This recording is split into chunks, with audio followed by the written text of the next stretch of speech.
Good morning to everybody. I just want to pose a question to everybody, or to myself, I should say, that I used to sit here and beat myself with to death about. The yin and yang, the duality of creation.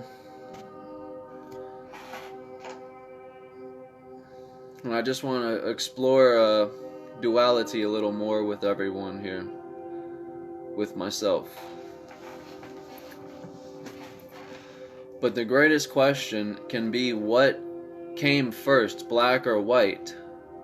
Which is what makes up our reality, the yin and the yang, the two which allow all to exist. What came first? And when it's very important now, vital, when you ask the question of what came first, black or white, or whenever you're asked a question of something, of duality, of two opposites, it's vital not to just take that question and apply it to what you're being asked. So, what came first, black or white? Don't just apply it to that. What came first, the sun or the moon? What came first, male or female? What came first, left or right, above and below? You apply it to every single thing throughout nature, throughout the universe, which is duality. Everything is duality. So you take this question and you apply it to everything. What came first? And you can also look at the black or white as the light and dark principle. Let there be light or let there be darkness. What came first? And why was it light that came first? Why was in the Bible? See, in the Bible, it messes up in a few ways. Because everyone who knows what I speak about knows these are metaphors. The Bible is a metaphor for people who want to believe, who want faith. Which is, in the Bible, they're talking about your lower conscious self as man in the flesh. You're unaware of who you are. And so you're at this lower state of consciousness. You're trying to reach something higher than you, obtain the knowledge of God.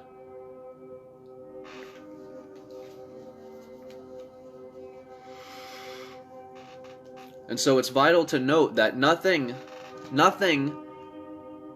came first, because when you look at it in this type of aspect, you're viewing things on a linear scale. Because what came first, black or white, you're now implying time. Time never was. What came first is a beginning or an end. Because whatever comes first, something has to come last.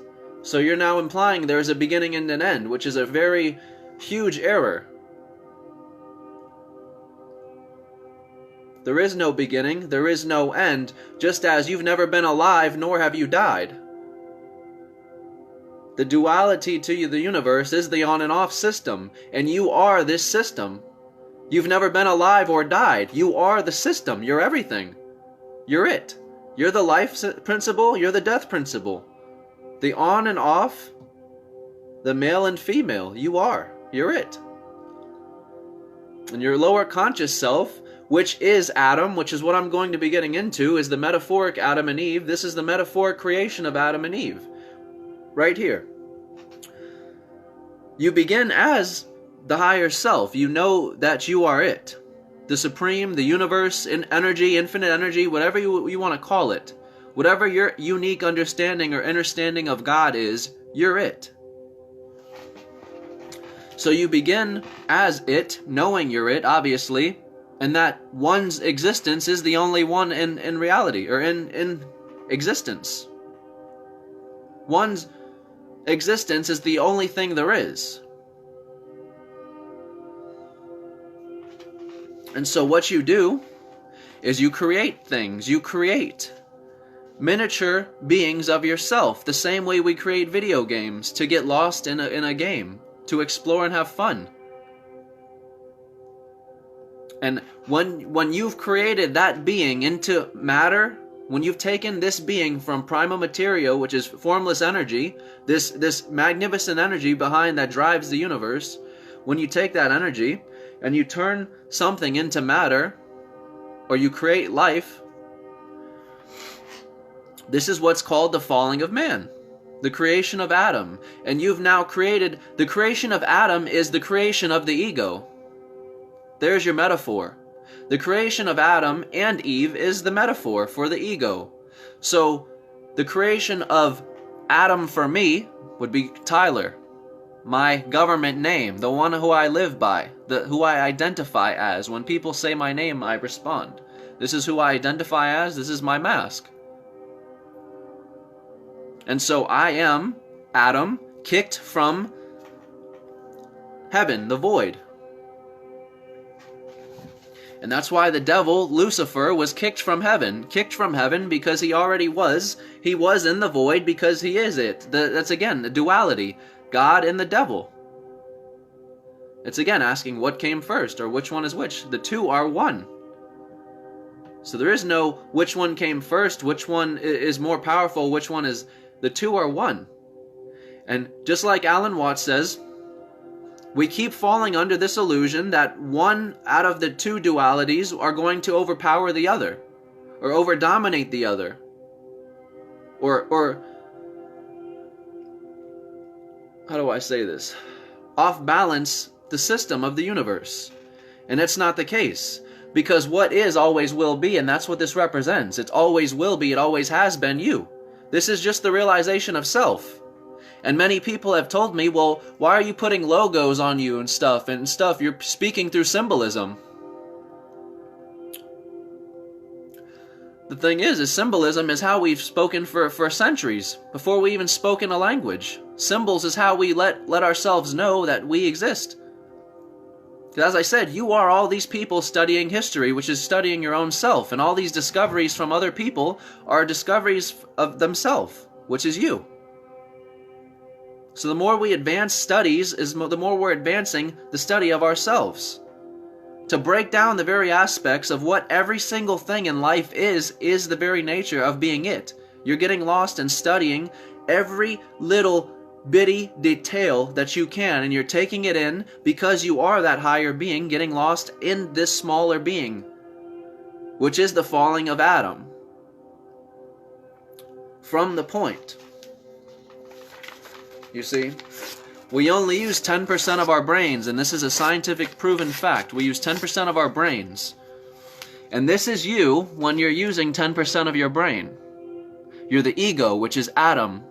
Adam who was kicked, who no longer knows who he is. Adam was kicked from heaven, aka the creation of Adam, the falling of man. So this is you as Adam, the falling of man. You're the flesh, divided into duality, and your third eye is what's in the center. So you're experiencing the falling of man.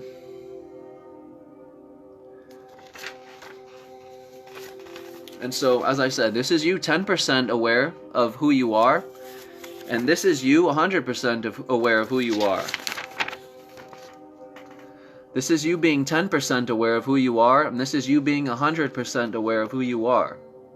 And what DMT does is it makes you 100% aware of who you are.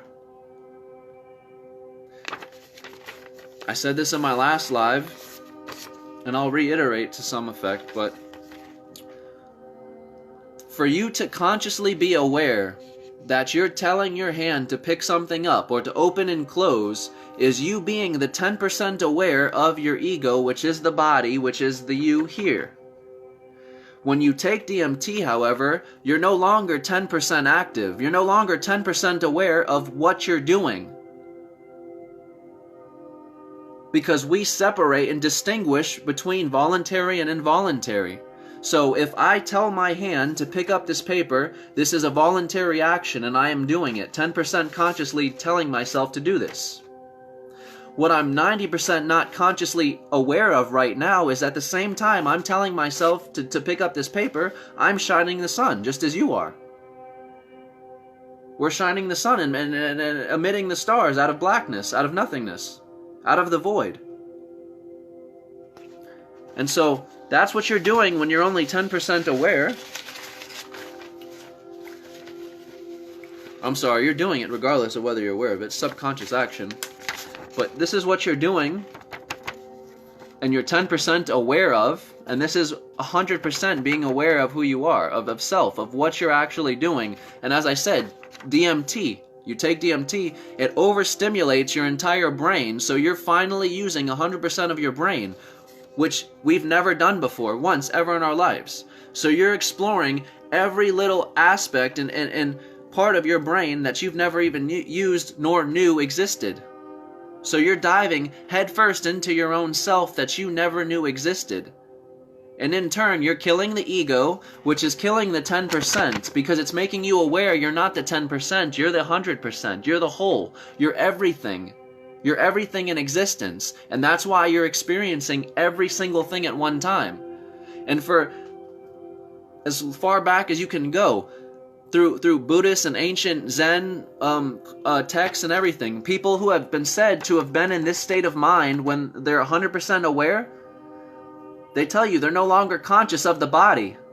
If you try and talk to them or ask them a question when they're in this state, it'll be like asking a dead body, because they're not with their body anymore. They're with the whole universe. They're becoming consciously aware that they are the force behind the universe, the everything, the whole. And this is the discovery, the great realization of self. But again, so it's not important to ask, who was I in my past life, because you're not fully understanding your role. You weren't one person, you weren't just this one person, or maybe you might have been this person. You're the entirety, you're the works, you're every single mask that has ever walked this earth to ask a question. That was born feeling like they had never been born before. You were it.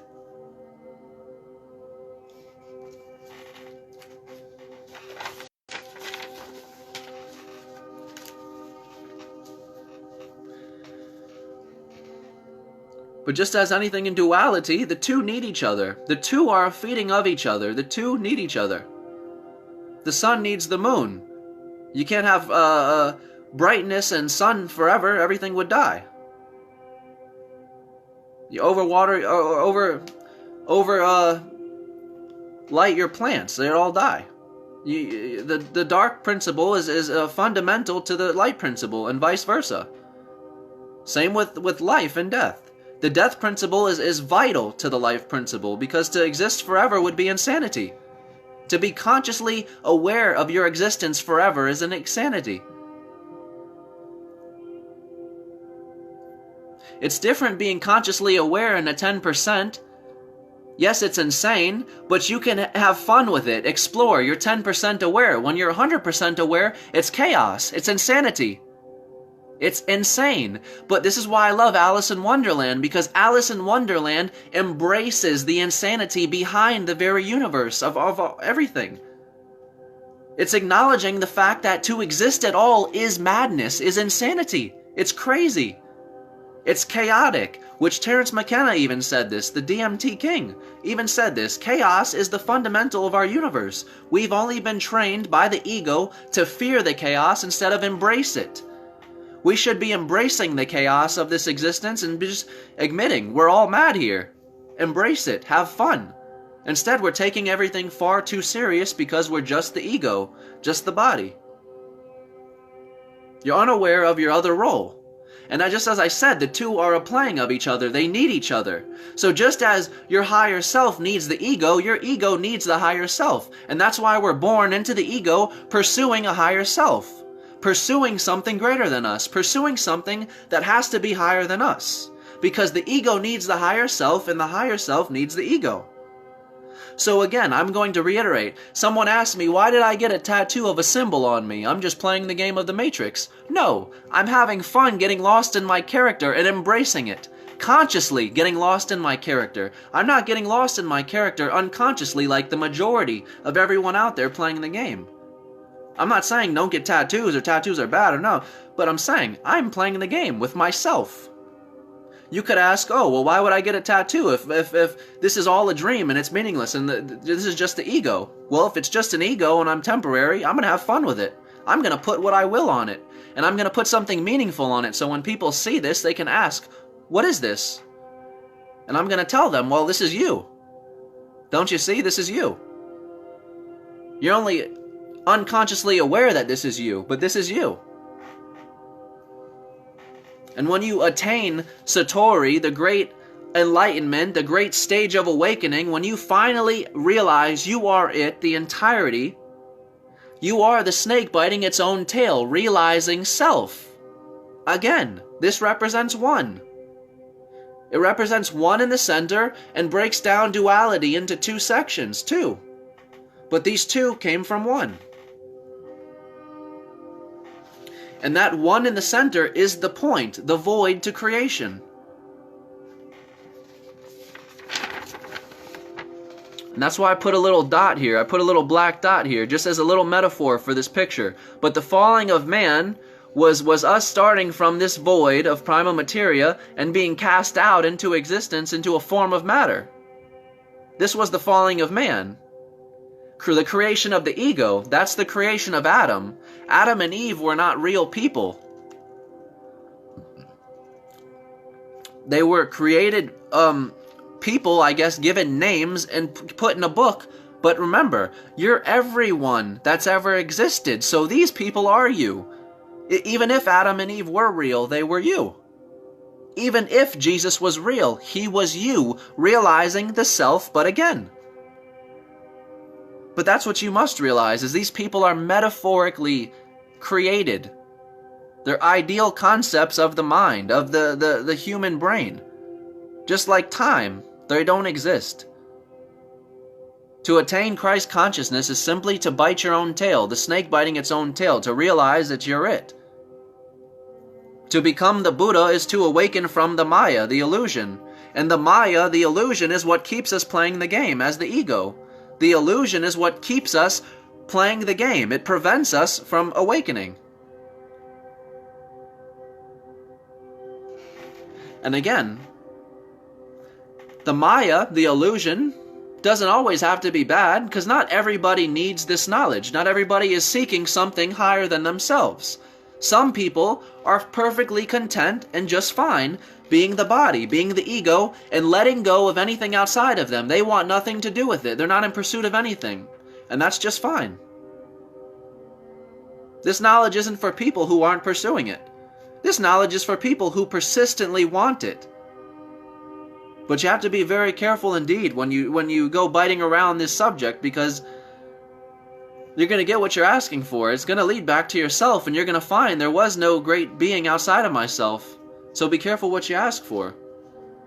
It's almost like it's a disappointment to the ego, but it's a disappointment to your ego, because you're finding out, well, shit, there is nothing greater than myself.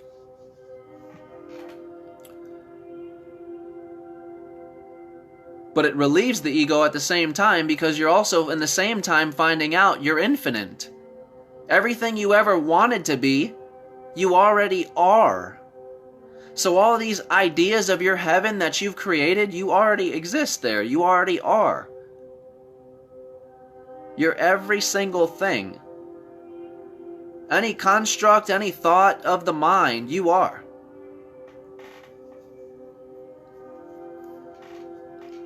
And as I posted in the status yesterday, we need to totally abandon the word reality.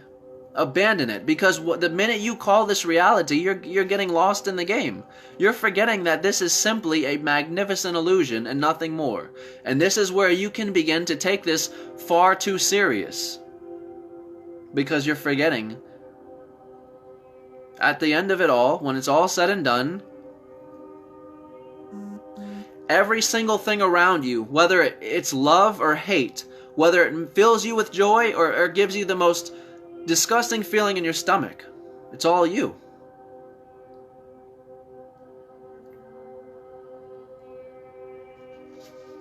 They're one. And anything in duality that you break down, any single thing, is this one. And we have duality at all to forget that we are one. That's what we don't acknowledge. That's what we choose not to study and look at. But the only reason duality exists at all is because we're forgetting the fact that one is in existence at all. See, a lot of people don't experience the full breakthrough in DMT, but when you finally experience the full breakthrough of DMT, I'm not saying that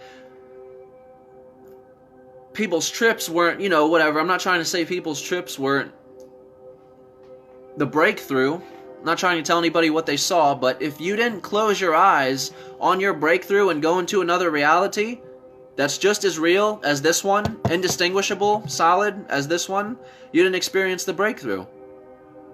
And if you didn't see in those moments that every single thing that you're experiencing in that dimension, in that other reality, or as I said, we won't call it reality, in that other projected illusion, is all you.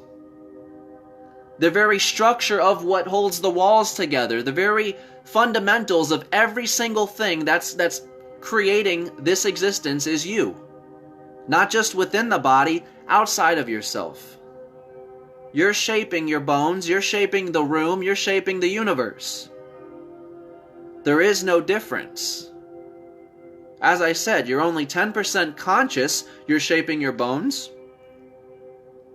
But you're not telling yourself to do this. But you're 90% subconsciously rotating the stars, shining the sun, giving the moon its phases. And this is the greater knowledge of God. This is what was called back then the dark knowledge of God, because they felt man, which was the falling of man, which was Adam, the people, they felt majority of people shouldn't deserve this, didn't deserve it, or weren't ready to accept this fact. So they decided to dictate and speak in metaphoric terms, encrypt the answers. Give people hope if they wanted, which was faith, or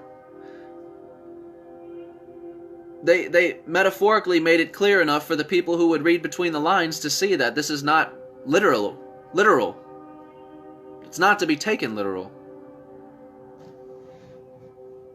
But one thing we must note is the people who are unawakened to the self and the people who are awakened are still you.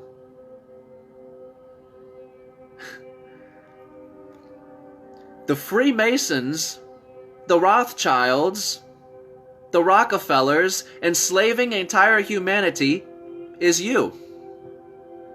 Now, this is something you don't want to accept at all. You want to fight this idea here. You don't like this at all. Because as I said, we want to embrace the good only, not the bad. Again, what came first, black or white? Neither one. So you don't just embrace one or the other. You embrace them both. Because with just one is insanity, is not order. So you must have two opposites.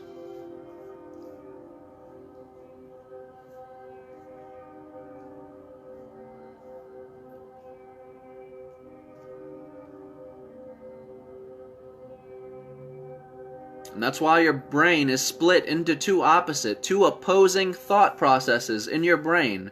You're split. Two completely opposing thought processes on each side of your brain. One is simply logic and facts and what you can prove with just numbers. Strictly proof, logic. If I didn't see it, it's not true. That's this side. And then the other side is fantasies and magical, mystical places that it's imaginative. Fairy tales are real here and magic. So you've got one side that's saying, well, magic is real and there's fairy tales and this is your imaginative, creative side. And then the other side saying, well, get real. Get real with yourself. Magic's not real. It's time to grow up. It's time for logic. It's time for the numbers, for the facts. So let's get real. And what you don't realize is we take those two hemispheres and we battle them against each other instead of putting them together as one. And when you take DMT, it makes you aware of the division in your own brain, in your own mind, the duality of the opposing forces in your own mind, from micro to macro. And from there, all becomes clear. But you see, you're literally battling your own mind, and it starts from within you to without you, to the universe.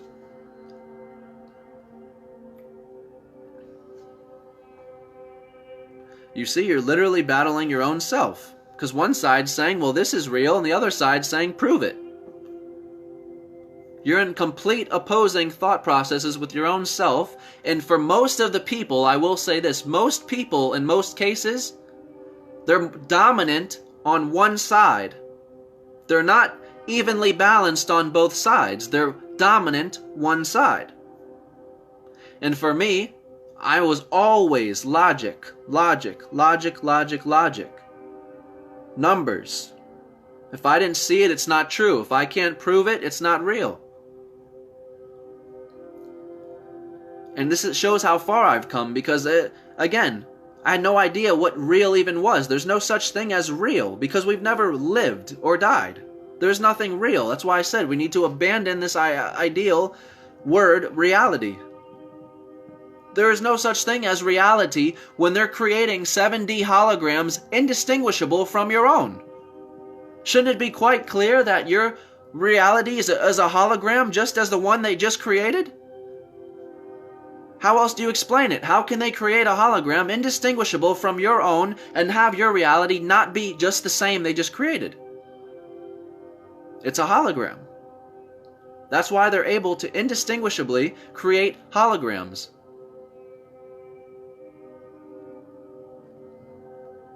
It's all a projection. It's all a magnificent dream.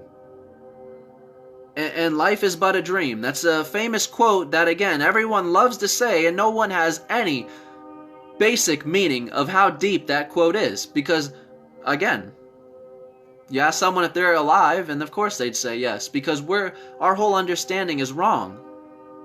Our whole understanding of time is off.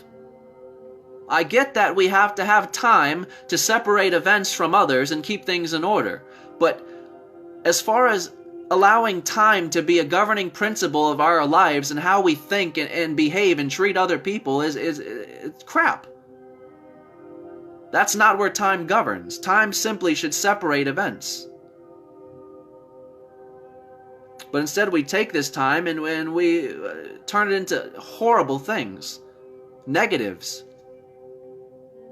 But it's not our fault. Again, it's the ego clenching to hold on because the ego is most terrified. And the ego is nothing other than you thinking you are just the body. So the ego clenches at the idea of death because this is where you must part ways with your ego. It's at death that you part ways with the ego, where you finally see that you've been living behind a mask.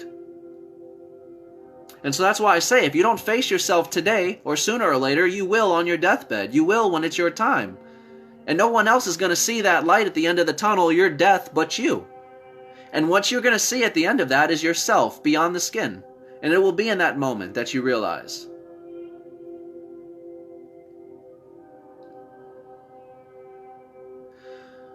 But again, I say, when all of us die, we come to the same. All roads lead back to the same thing. So any one of us that die, we're going back to the same thing because all is one. So we're becoming aware of our own self, our own existence again. And again, that's insanity. I can propose the perfect idea for you. Let's say for you play a video game.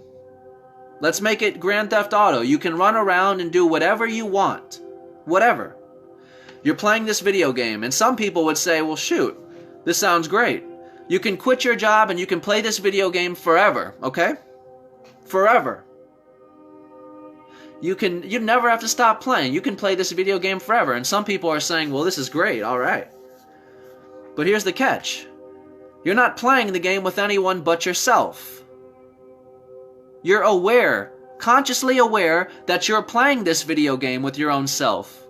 Now let's see how long you play the game. Now let's see how much fun you have. Now let's see you get lost in this game, knowing you're the only one playing this game, knowing you're the only one in existence. That is insanity. It's madness. Sure, you may play the game for 20 minutes, but after a while you'd say, this is horrible, this is horrendous, this is madness, insanity. I am the only one in existence. What do I do? Well, you create and create and create and create and create, and the tunnel never ends. It never ends. Just as there is a Let's say the universe is greater than us and we're this micro inside this body. Well, to us, there's a micro to us.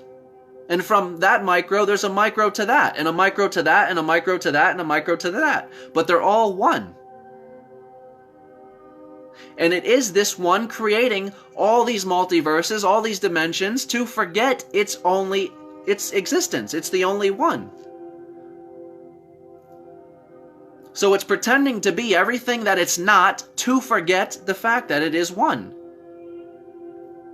And it doesn't even necessarily have to be to forget that it's the only one, but to simply live, to experience. I say this all the time. How else do you experience energy? Without the 5 human senses that allow us to take in this energy and enjoy it. We're doing it. And that's why I say you need nothing because you already have it. You need to do nothing because you already are. And to simply be is the most powerful act. You're defining everything that goes against the simple understanding of everything. Why does anything exist at all? That's something no man can answer. And it's because it's very simple. There's no such thing as reality. Prove to me. You get me the best scientist you have and have him prove to me that this is reality, that this is real. And he can't. Because no one can answer the fact as to why anything exists at all. Why? And it's because you simply are. You are the entirety. You are the works. You're not just the body, you're the entire game. You're the entire principle. And fibers that are just putting everything together into one. And although you may seem lost and far out and separate, you're one. And that's why I say, when you walk down New York City in a crowded day, the last thing you would ever think when you're looking out at New York City is that all this is one. That's the very last thing you would ever think, is that everything I'm looking at is just one. One what?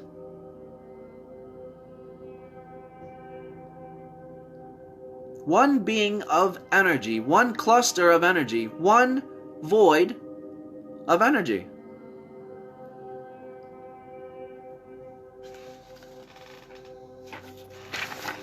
And so you are that void, casting yourself out. You're making the projecting the reality out into matter, which is solid, you call it reality.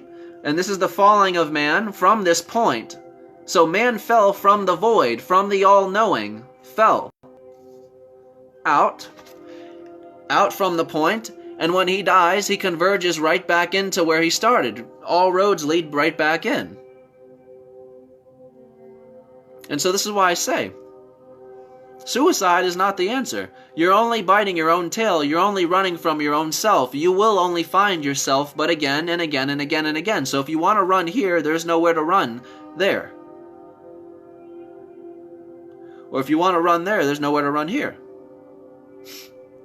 Eventually, you are going to hit the wall where it is yourself and nothing other than, and you will have to face this. You will realize this. You can embrace it, or you can let it destroy you. But again, it's how you're perceiving yourself. Are you this ego? Because to the ego, finding all this out is terrifying. It's scary. Because you're finding out you're not just this ego which you've been born into and known your whole life. So this is literally life-changing knowledge. Some people always say, well, what would this change in my life? What does this do? What does this matter? I still have to go to work. And when you're thinking in those terms, well, sure, you still have to go to work, but do you know who you are? Are you liberated from your own self? Half the people that go to work are miserable. And why are they miserable? Because they enjoy it. They're creating half the miseries they face, subconsciously. I'm not saying we're doing it on purpose, but some of us are doing it on purpose, and some of us are unconsciously aware we're putting ourselves through the misery because we enjoy it. Because we're unaware that it is us that can change this and not something outside of us.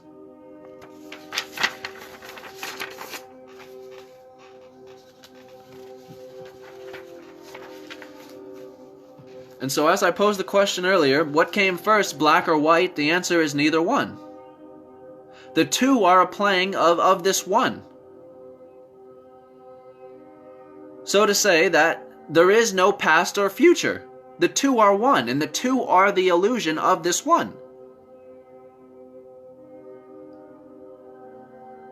The only way you can seem different than what is to separate. And that's duality. That's what the two pillars represent.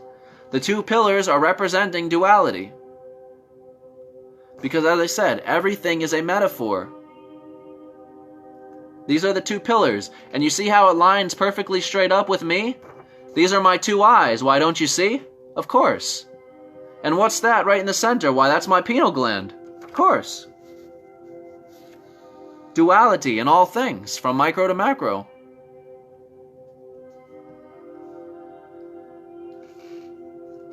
And this is how we view time. This is exactly how we view time, as I showed in my last picture. Which I won't get, because I took the time to draw the damn thing.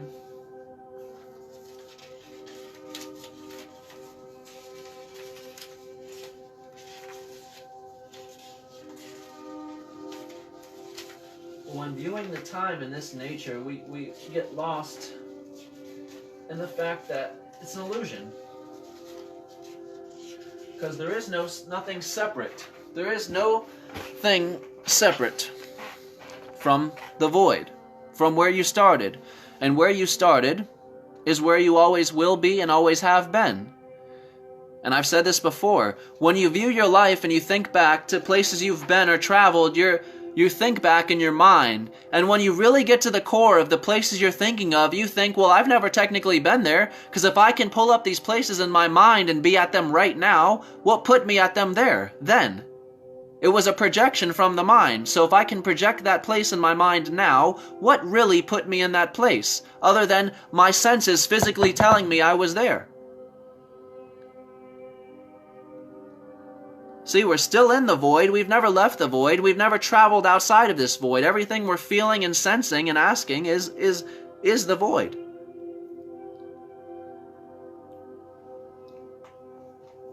It's where we've always have been and always will be. But this is how we view time instead of acknowledging the void. See, we say everything is the now and everything is the now, but we're not fully understanding what that means. There is no before Christ or Anno Domini as BC and AD, how they break down time for us. That's what we're not understanding. This is how they teach our time to our kids on a linear scale. It's BC and AD. And then they tell us Jesus was born, as I said, I've shown this before. They tell us Jesus was born between 4 and 6 BC, which is right off of the void point, right off of the central point. Now, why would they do that? Well, it's very simple. To get rid of the void completely. To get rid of the creation. And that's what the Bible has done. They've completely gotten rid of the source to creation. They tell you that Eve came from Adam.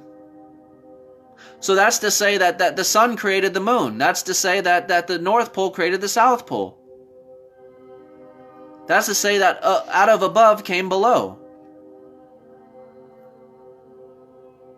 You see? So they're not acknowledging that there is a middle part to duality.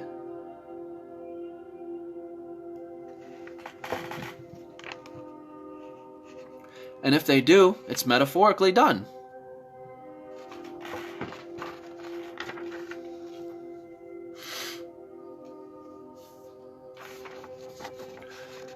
But we've never traveled outside of this point. And that's what the snake biting his tail represents, is when by the time you've died, you're biting your own tail because you've died and returned back to this point where you've realized you've never traveled outside of this point ever.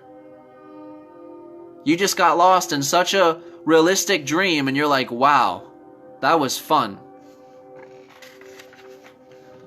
Here's another question. Why do we have fun watching scary movies? Why is that fun? Isn't it quite obvious that terror is in real life? If it was just you in this situation, you'd be terrified. It wouldn't be a game. It wouldn't be fun. Well, why not? Because it's you, right? So why is it fun, entertainment, to enjoy watching a horror film? Again, because you're projecting yourself into that character role, into that person's shoes, and you're getting lost into their role, and you're putting yourself at the edge of your seat, making it feel as if it was so real. And by the time that movie was over, you're like, wow, what a thrill, what a rush. I got lost in that movie. That almost felt real. I almost thought he was going to get us. That experience that we have from watching movies is the exact experience that we're fulfilling through this higher being, through one. We are the characters getting lost in the roles, and none of it is real. That's why it's all so much fun. We're only taking it too serious because we're forgetting. It's meant to be taken fun, not to be meant to be taken serious. When you get to the basis of every single thing, as I said, whether it's the most joyous feeling in the world or the most scary, horrible feeling you can ever think of, at the end of the day, each feeling is just a little vibration of energy. And every single thing we're terrified of is just nothing other than vibrations of energy. That's it. That's what you're so terrified of. There's absolutely nothing to be afraid of when you really break it down and get to the bottom of everything.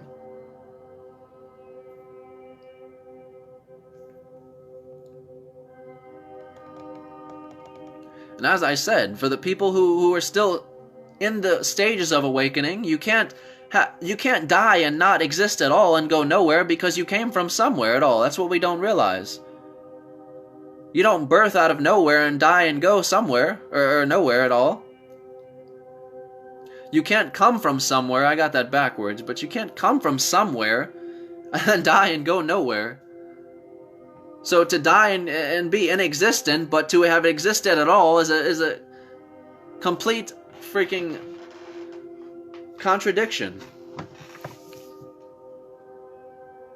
But again, that's only the ego trying to hold on to something, because the ego is most terrified that the show is going to be over,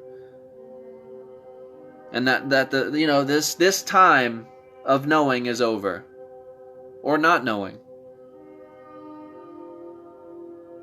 But you're parting ways with something that you're more than beyond a doubt convinced is you, because it's the only you you've ever known as far as you can consciously remember. And that's why I say, we are it, because this is exactly what it would feel like. It would feel as if we'd never been birthed before, and we would naturally have the same questions as anyone else. Because we are all one. And where you can, again, embrace the duality behind it, embrace both. Because it's very easy to say, well, I want to attain the knowledge of God and get rid of my ego, but just as I said, the Godhead needs the ego just as much as the ego needs the Godhead. It's vice versa, so you embrace both roles. So many people are trying to banish the ego, get rid of the ego, bury the ego, and you don't realize that they're both fundamental to each other. Just like wet and dry, rain and dryness. They're fundamental to each other. You can't have something that's always wet, you'd kill everything.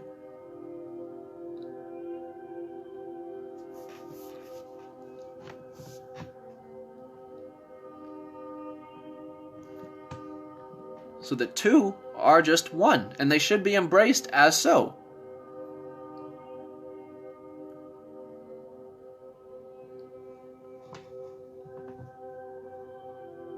So again, break down duality, embrace them both. So when you study duality, realize there's two to everything. There's people in the universe that are unaware, they're in the matrix, they're unaware of who they are, and this is the unknown and sleeping stages of this one self. And then again, there's two. There's the knowing stage. This one knows that who they are. They know that they're it. And they're consciously aware. But this person's idea of this one is crazy. The one who knows he's God thinks the people who don't are crazy, and the people who don't know they are God think the people who do think they are crazy. So they're two opposites, but they subconsciously need each other.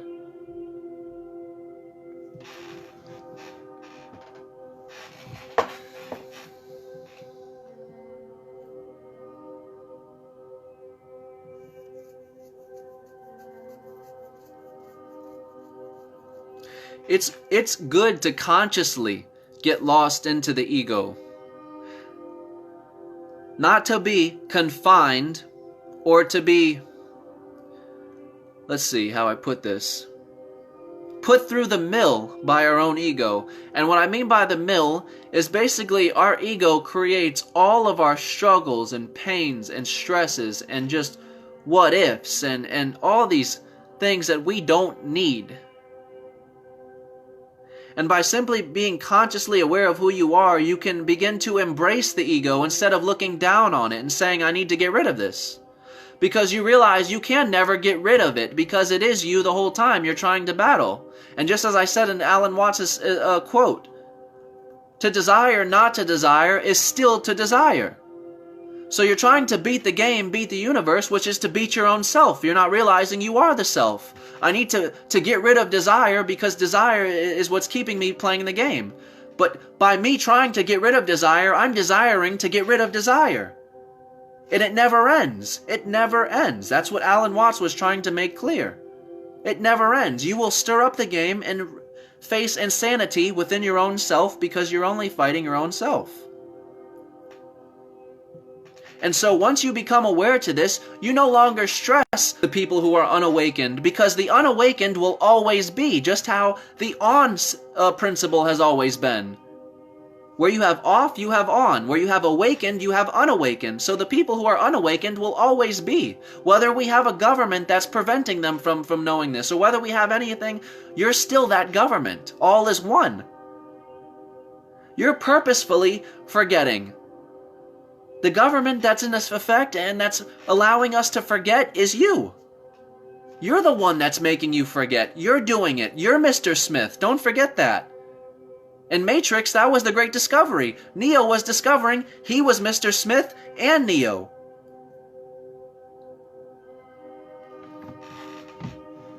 So it is you. You're doing it to yourself. We say, well, if we can just expose enough government crap and all of this stuff and that, well, it's you that's doing it. You're all of them. As you embrace the good, you embrace the bad. So you embrace the role of, yeah, I'm God, I'm doing all of this at one time and I'm not even aware of it, and this is great. You also have to embrace the bad side of it and become aware that, yes, as I'm doing this magnificent creation, I'm doing the destruction. I'm doing the death. I'm doing the poison. You're it. You're doing it to yourself. And that's why they say, stop hitting yourself. Stop hitting yourself. Stop hitting yourself. You're doing it to your own self. You will never get every single person in existence to awaken, because you have duality in nature always.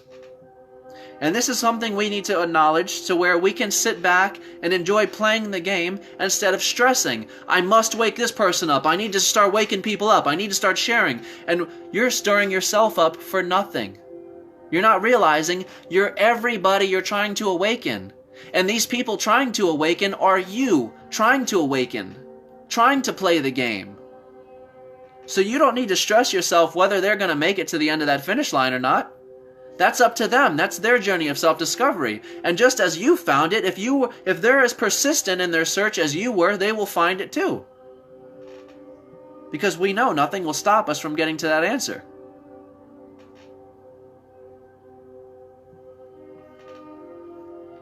And this is what I'm saying. By trying to beat the game, by trying to escape the matrix, whatever quote you want to use, I like using popular quotes because people most can identify with what I'm saying. But by trying to escape this matrix game, you're fighting your own self.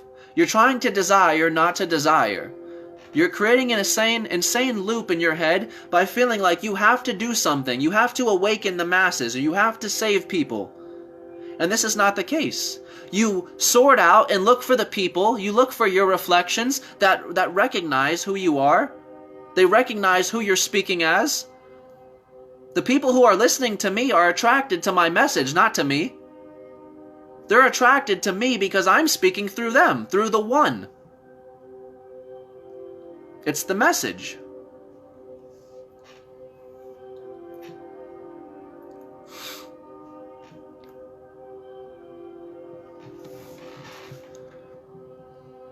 But you are the good and you are the bad. And I had such a good laugh with myself Just because you awaken to yourself and you realize that you are the whole universe does not mean that day after day after day you're not going to stump yourself with new realizations. You're only going to realize yourself deeper and more conscious each day, each thought, each minute that you're thinking. You're only knowing and getting to know and uncover yourself more deep than you did previously. And so yes, just that's how my videos work. I have a little bit more knowledge this video, and then this video, and this video, and I wait a few days because it's in those few days that I'm realizing new things within myself. Every day is different. And so just because you know this doesn't mean the game is over and that's it. No, there's an infinite amount of ways to discover yourself and to find out and make new realizations of the self. And you're doing it every single day as every single thought goes by in your mind. You're becoming more aware of yourself when you're consciously aware.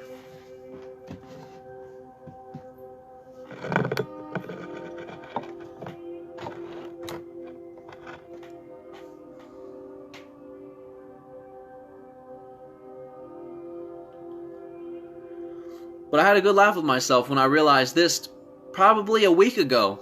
And as I said, I've been awakened to this for a long time, but you come to new realizations, and I just came to this realization a week ago. Oh, I saw a picture of the Rothschilds, and I got pissed off, and I was like, those bastards, you know, all this stuff. And then I'm like, well, wait a minute. All is one. You're doing this to yourself. Because where you have good, you must have evil, and where you have on, you must have off. So you are the good and the bad. You're doing this to yourself. And all these people that you've been trying to debunk and expose is you. Doing it to your own lower conscious self. See, the lower conscious people are unaware of this. The higher conscious people are aware that they're doing this to themselves because all is one.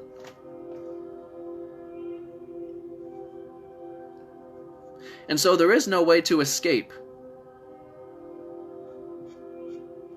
The more you try and fight it, the more you try and create a problematic idea in your mind, the more you're fighting yourself. And the more you're just going to raise insanity.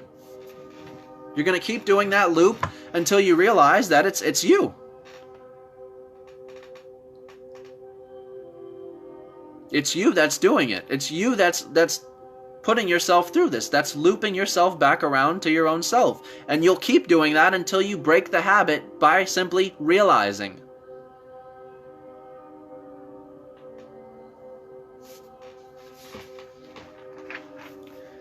And that's what fractal patterns represent. I mean, I speak about this a lot. Fractal patterns also represent singularity. One, because fractal patterns repeat themselves to a singular point. A fractal pattern begins from a point, just like all creation, from a point, and expands out. But just as it expanded out, it leads right back into that point. It's that point that keeps coming back and back and back and back around again. And I shared this in my last live, but I'm going to share it again because I've never seen someone post this before about fractal patterns. And to me, this is a huge fundamental in knowing who you are, knowing the self, acknowledging the self. For those who follow my teaching on the universe, and not all who listen to my lectures or listen to me speak have to agree at all, or even believe. Just making you think is simply the goal. But this is my belief of what the universe is. It's inside out, and space is inside. So when we're looking, this is the void in space that no one likes to acknowledge. But this is the point right here. And from that point was the falling of man outward to this edge, to the universe, created out into matter. The falling of man, and then when you die, you ascend right back into that point. So this correlates with exactly what they're saying. The falling of man and the ascending of Jacob's ladder. It's convergent and divergent right back in. But one thing you can understand is with this understanding of the universe, is no matter where you're at, no one is upside down on the earth, for one, and for two, the earth is not spinning or moving at all. It's this inner ball, the celestial sphere that houses the stars, that is moving. It's not the earth. And so anywhere you are, you're not upside down, you're upright looking in, because space is not out, it's in. You're looking in at your own self. And this is how, this right here alone is how you see fractal patterns in the skies. I know NASA and whoever else will try and justify it with their idea of outer space, infinite outer space, which as again, you would see a billion different galaxies, colors, lights, this, that, all type of crap, constantly. Have you ever seen Star Wars? Where their galaxies are so busy, I mean, it's just ridiculous. They've got cars and this flying and all these things and just constant chaos in the skies. That's what ours would look like if there was a billion of billions of billions of billions of billions of galaxies. Throughout all this time, we have never passed another galaxy up close, up front, in person through our skies, or another planet even, up close. Ever. There's a reason for this. So as I said, to look into the sky, you're looking in. So with that understanding right here alone, what is it to look through a vortex? To look at a vortex, you're looking at a point that's spiraling, that's swirling. So if you have this understanding of the universe, you're looking into space, you're looking at this point swirling from your perspective, obviously from where you're at. But no matter what, it's going to swirl like a spiral, like a fractal pattern, right? And that's why when you take a picture of the Milky Way with a time lapse, it creates a fractal pattern of that snail shell. You see that? That's in every single thing in creation, including the skies. And see, people don't understand how fundamental and huge this is right here. But when you're looking into space, you're looking in. And that's how this is possible. You're looking into that one dot right there, spiral on itself. Because as I said, the Earth is not moving. The inner space celestial sphere is. And that's what gives you that time lapse with the stars. The stars doing a fractal pattern motion. Yeah?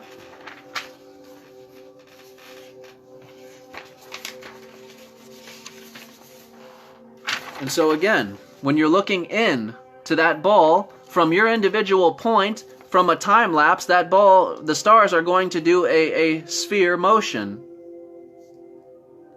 And on the opposite side of the hemisphere, it's the exact opposite way. And I've explained why it's the opposites in my other videos. I'm not going to break that down here, but in my other videos I've broken this down. Breakdowns of a torus field. But again, what you're seeing there is a fractal pattern, a spiral, a swirl, a fractal, repeating itself. And again, look at that Milky Way pattern, the spiral. That spiral is no different, literally, no different than this spiral. These are both fractal patterns. They're both fractal patterns. Just as this one is. Repeating itself. Repeating itself. Again, a fractal pattern. Another different idea of a fractal. And this one actually most looks like the one of the Milky Way. See that? And then the Milky Way. There's the Milky Way, and there's the fractal. See that? And people don't understand how huge this is right here alone. Especially because I said, when you're looking out into outer space, you're not looking out at all. You're looking in. Into yourself. Universe. You are the universe. You. It's you. And so what this is what this is showing you basically when you're looking into the skies and you're seeing a fractal pattern. What it's showing you, because when I look at this and I see a fractal pattern, I think one. Why? Because in any fractal pattern, again, all began from the point. And the further down you go, the closer you get to that point. But the actuality of a fractal pattern is you never get to that point because it infinitely keeps going. No beginning, no end. So it never ends. You never get to that point. Ever.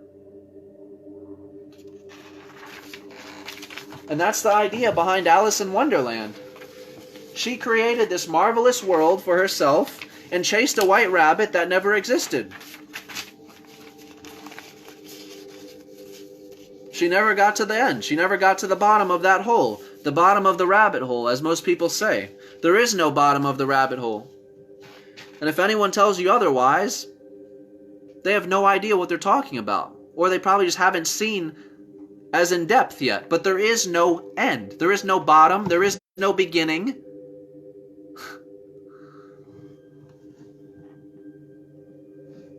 Infinite means no beginning, no end.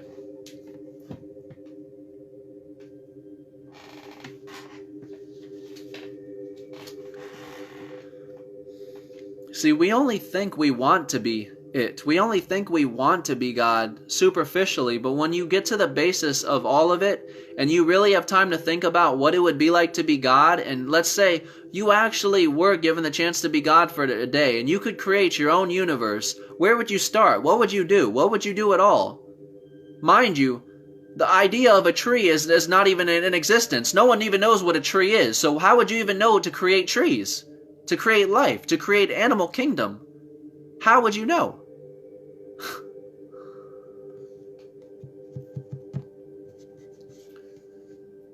But my point behind this is it's not as simple or easy as some people think. Well, oh, you know how to do all these things because you're the God. You're the all-knowing, and so you just do.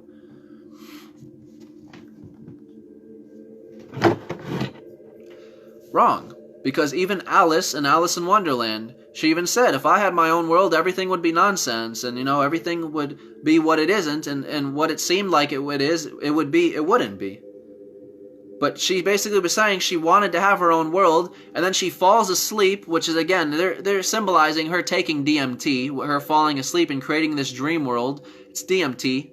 But she falls asleep and dreams of this whole wonderland in her head, and by the end of her being in there, she wants out. She wants to escape. She hates it. She wants back to her reality. So this is why I say, careful to people who want everything they want everything they've ever wanted, and then when you get it, you're like, okay, now what? Okay, so let's put you as God, and you can create your own world. What would you do with yourself? You couldn't forever and ever and ever and ever and ever be just completely aware of your own self and nothing more.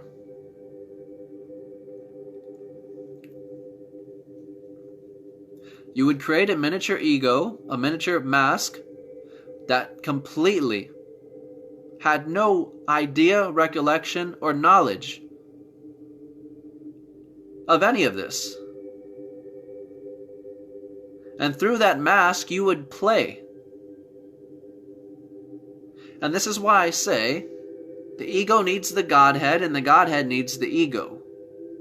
You embrace the two. Instead of trying to banish the ego and get rid of the ego, you take on that role consciously, and you say, this is not who I am, but this is who I am playing as. And so you can play instead of dwell. You're not going to dwell as the ego and say, oh, well, I'm stuck in this flesh prison, and this is horrible, and all that. Because then you're being confined by the ego. You're not embracing the ego role. And that's why I said you need to embrace the godly role as you do the ego role. You don't need to kill the ego. You embrace it. You have fun with it. Just as you embraced the God role. Just as you pursued the God role the whole time. Just as you're pursuing the God role, this godly being, this energy, created the ego role because it needed it. They need the two. The two need each other. The art in reincarnation and in creation is to forget.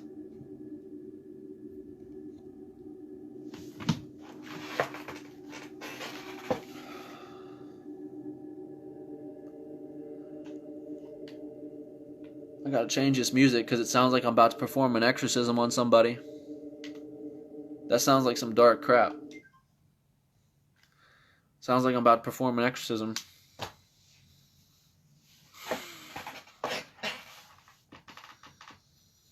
Sheesh.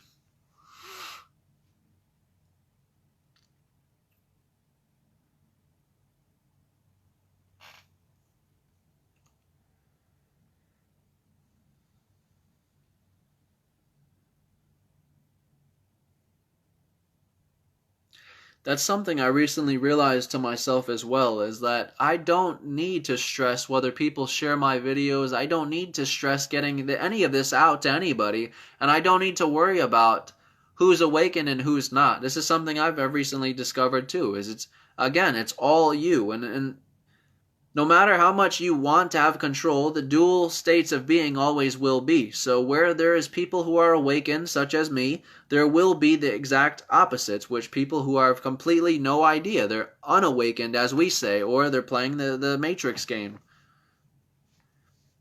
And it's funny because the people who are in the beginning stages of awakening criticize and shame the people who have no idea, and they're just like, oh, these sheep, they're not awakening and they're just stupid slaves and all this crap, and you don't realize that these people are you getting lost in the game.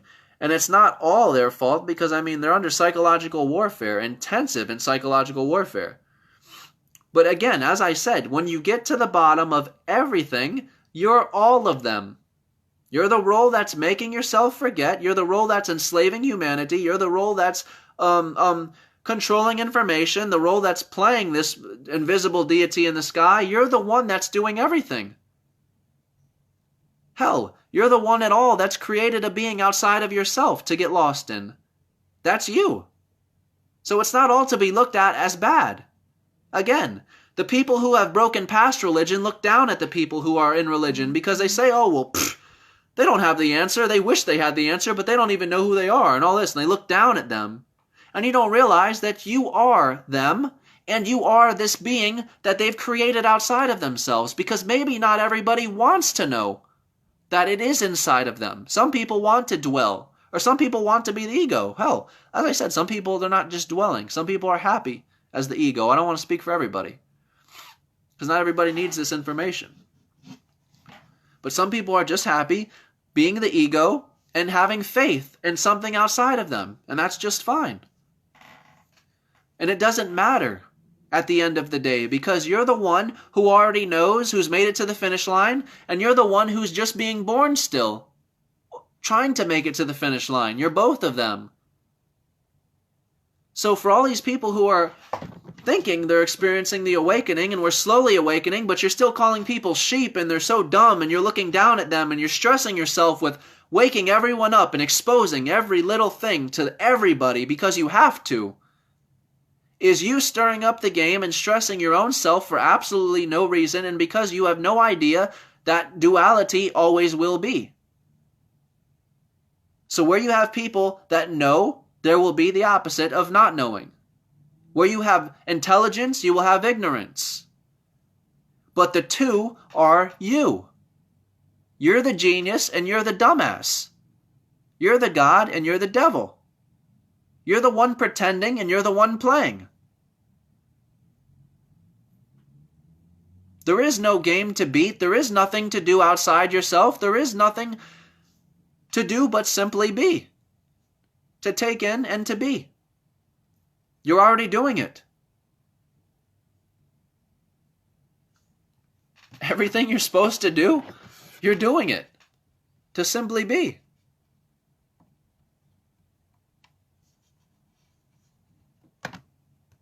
But in my opinion, we must balance these two roles of our understandings of ourselves. So when we're talking to ourselves and we're getting lost in the roles, it's vital that we balance the two out. You are consciously aware that you are not this ego and that you're getting lost in this ego, so you're not taking it serious, but you also have to get lost in the ego a little bit. You see the trade-off? You must get lost in the ego a little bit to kind of play the game and at moments in your life forget that you are the actual thing behind this universe. Because when life be just dull, nobody likes the person where everyone's having fun and everyone's just saying, oh, well, that's not real, oh, that's meaningless, oh, well, that's this, and oh, that's that, and that's... Like, loosen up and have some fun. That's the point. So it's again, balancing Balancing. It's good to get lost in the ego, but not good to be consumed by the ego.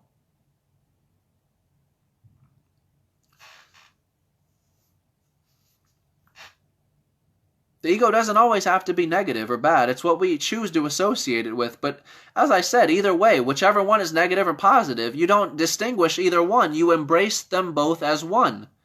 Just as you celebrate the victory, you celebrate the defeat. You celebrate them both because you realize the actuality of it all is they are both one. They're both it. And for you to experience either one of the dual beings or scenarios, whatever, is you playing the game of getting lost in duality, in separateness, in the illusion. So just because something you'd say bad happened to you or good happened to you, you embrace it because you're getting lost in the game. You're feeling. You're having the human experience.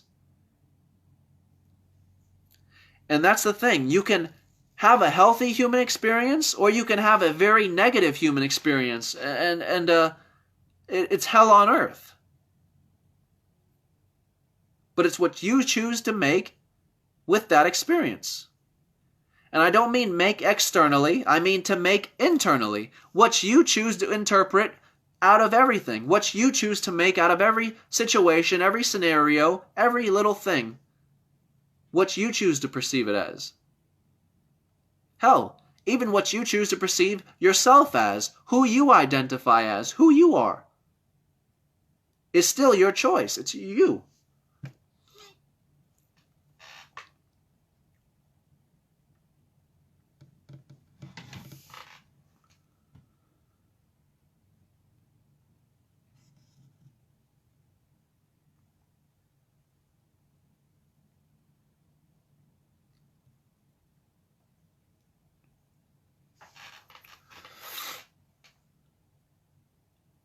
I think I've covered every topic I've had on my mind for the past day or two, and I've said everything I've needed to say.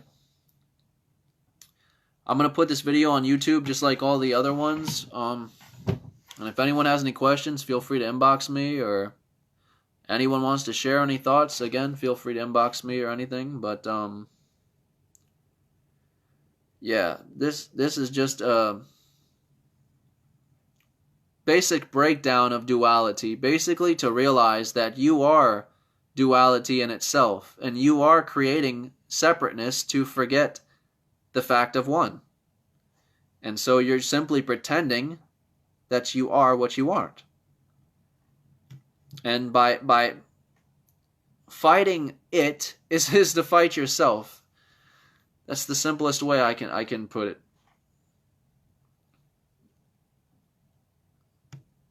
I hope this video was clear to most people. I tried to make the insane habits that some of us are putting ourselves through more aware to the people who are listening. I try to make those insane habits come forth so people can see them with what they're doing. And I don't criticize or shame anybody for doing them, because everything that I'm speaking of is from my own growth, from my own learning. So anything I'm criticizing or teaching or talking about is something I once did or have done or have grown and learned from. So I'm not shaming anyone in anything either. I was once the same person calling other people sheep and saying, these sheep just need to wake up, and damn, this is so frustrating. I was playing the game myself. But as I said, through each day, each thought, each minute is a greater realization of the self than it previously was a minute ago. And that's all we're doing. Each generation is advancing this knowledge and understanding of what the self actually is and the laws and boundaries behind it. That's all we're doing. But no matter what, I mean, it's irrefutable at this point, but everything is woven connected as one. Everything is woven together. Everything is connected as one, inseparable. That much is clear, and that much has been made clear as far as recorded history can go back and show us. That everything is one. So we know that much. So with us knowing that much, we can now take that knowing and advance it into more depth. Advance it into more lectures or more detailed teachings. Just similar to Alan Watts. You take what Alan Watts said and you try and tweak it, advance it, go a step further, maybe say things he didn't, cover things he didn't. But that's the point of it. We're trying to advance our own self, because you're aware Alan Watts was me, was you. And this is me speaking through you, now. And if I've made you understand one thing that you didn't know before, then this is fulfilling the purpose of it, of one. We're getting to know ourself, our one self, deeper through us, through our reflections. So you're talking to yourself and you're learning through your own self the whole time. And that's why it's so ironically insane, because you are talking to yourself. And that's exactly why we're all mad here. We're all mad here, and it's impossible not to be, because we're talking to ourselves. But thanks for watching. Thanks for listening. Hope this made a difference in your thoughts. I'm going to post this on YouTube shortly. And you guys have a good day.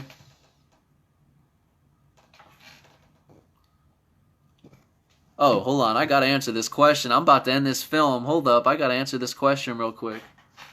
Hold up. What's the point and meaning of saying all of this? Well, I semi just covered that with the whole Alan Watts speech. You know, you take philosophers and you take, let's say you want to be a philosopher, a scientist. You have scientists or philosophers or people in the same field that you study for the very reason that you want to one-up them, or you want to get that knowledge in the field that they had, but you also want to advance it, take it a step further, cover things that weren't covered. And as I say, we're talking to our own self. I'm talking to myself. But that's why I'm not stressing myself about trying to get this video out and heard to the masses, and everyone needs to awaken now. And because again, I'd be fighting myself by realizing that I am myself. I am the self that's awakening, or that's awakened, and that's in awakening. So the same people that I'd be stressing about trying to get this video heard is me. But the point of saying this is to simply help other people who are living as the ego realize the self. Realize who they are. Because when you see it, you like other people to see it as well.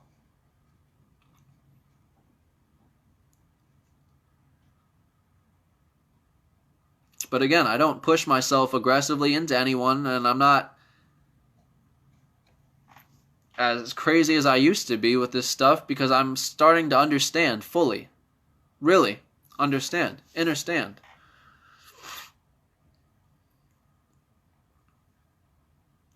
So the meaning of saying all this, if you want the actual answer, is nothing. The meaning behind me saying anything at all is absolutely meaningless. The answer in that is you give it meaning, and you give it meaning, and you give it meaning, and you give it meaning, and you give it meaning, because all of you are going to perceive this differently. All of you are going to take in this differently, and maybe one of you have learned something that one of you didn't know, or you did know.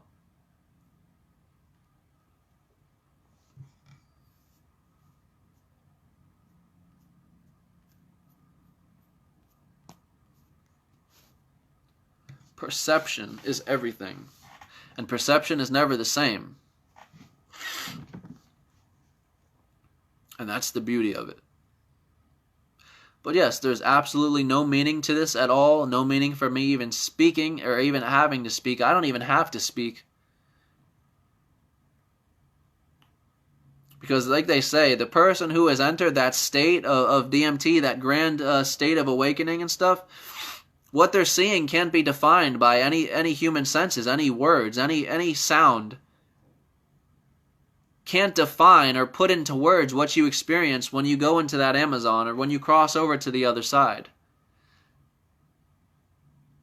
So, I mean, I've said it in my other videos too. I could sit here and speak forever and ever and ever and ever and ever and ever, and everything I'm defining and speaking on would still not equal the actuality of it all. Because it can't be defined through sound, period. The sound is what's helping it come to life. The sound is what's defining it, trying to define it. But the sound is a result of it coming to life. Therefore, the sound is an expression, is a result of the it.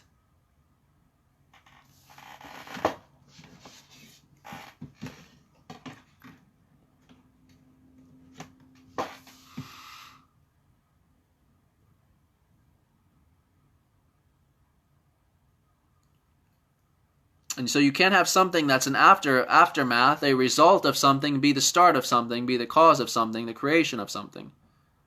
You see, so our human senses are basically the results of it. So we will never be able to put into words what it actually is. It doesn't do it justice. It doesn't do it meaning. Because everything is meaningless. Life itself is meaningless. The point and the meaning behind life is for us to bring it meaning.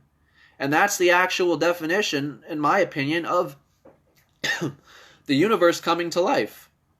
The universe coming to life is, it has no meaning at all. It's colorless. It's black and white until we choose to perceive it and paint it and color it and give it color, give it definition, and give it meaning. Through what we do, through our perceptions. Oh, but I'm sorry. I just had to answer that question real quick because I love that question.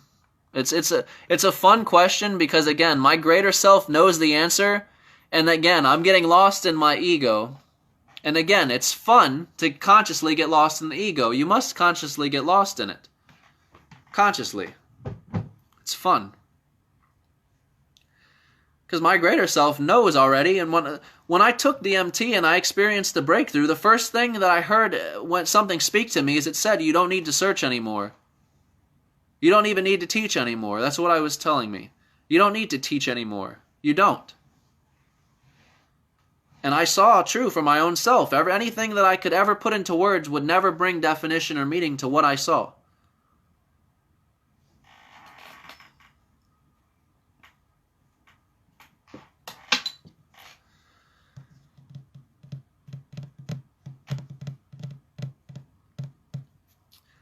But I'm gonna end the video.